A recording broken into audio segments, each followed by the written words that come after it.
Lieutenant Colonel in the U.S. Army Reserves and former Hawaii Congresswoman Tulsi Gabbard. Aloha, Tulsi. Aloha, Steve. I always say aloha, and I know it might be grating for some people. I do it because I love Hawaii. I go there often. It feels natural to me. But there's something that I'd like you to talk about it a bit because it means something. It's not just a greeting. It means something about how we behave towards other people. And I think you really deeply understand that and conveyed that with your reaction to these results. So I'd love you to just tell us at more length how you feel. Thank you, Steve. First of all, it's impossible to say aloha without smiling and bringing a smile to someone else's face. And there's a reason for that, because it has a very deep and powerful meaning in that when you greet someone with aloha, you're saying, I recognize that we are all children of God. We are all brothers and sisters. We are all connected. And I come to you with respect and love and care. And that's really what it comes down to is everyone wants to be happy. And so it's no wonder that we find ourselves in a place where we are miserable and we are stressed out and frustrated when it seems like everywhere we turn, we see politicians, social media, mainstream media fomenting fear and anger, hatred, divisiveness, racializing everything.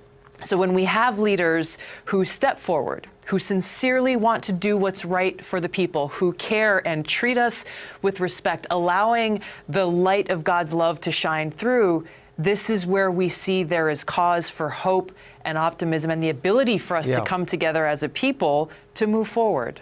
Exactly, and I just want to put this up on screen. It's almost the exact opposite of what you're talking about.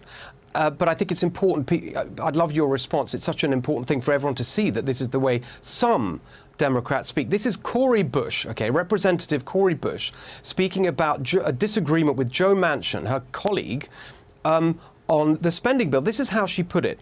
Joe Manchin's opposition to the Build Back Better Act is anti-black, anti-child, anti-woman, and anti-immigrant.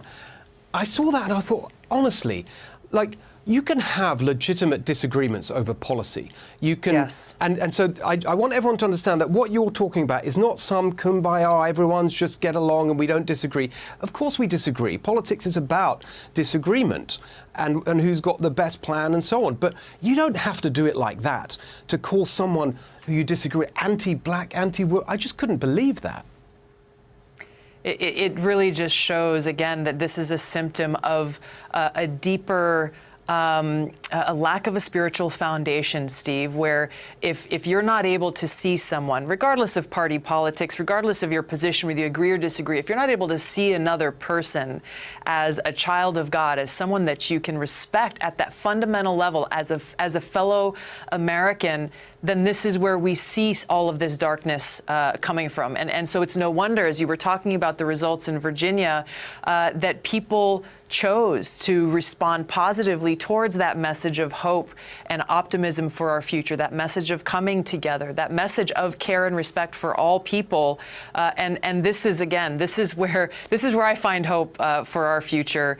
If we go back to those fundamental values and principles of who we really are, then this is how we can come together. And it's just, last quick point, Tulsi, is just the way that, we have to engage with each other on the basis of good faith. Just, you say, okay, I don't agree with what you're saying, but it's not because I think you're a bad person. I just don't think you're going about it the right way. And have the conversation. I think it's important at a time like this to remember the words of Patrick Henry in the Federalist Papers. He said, "Let us trust God and our better judgment to set us right hereafter. United we stand, divided we fall. Let us not split into factions which must destroy that union upon which our existence hangs." We have to be able to come together, recognizing what's at stake, the peril of our future if we don't come together. Exactly. Beautifully put. I really appreciate what you had to say this week, and it was great to see you tonight, Tulsi. See you soon.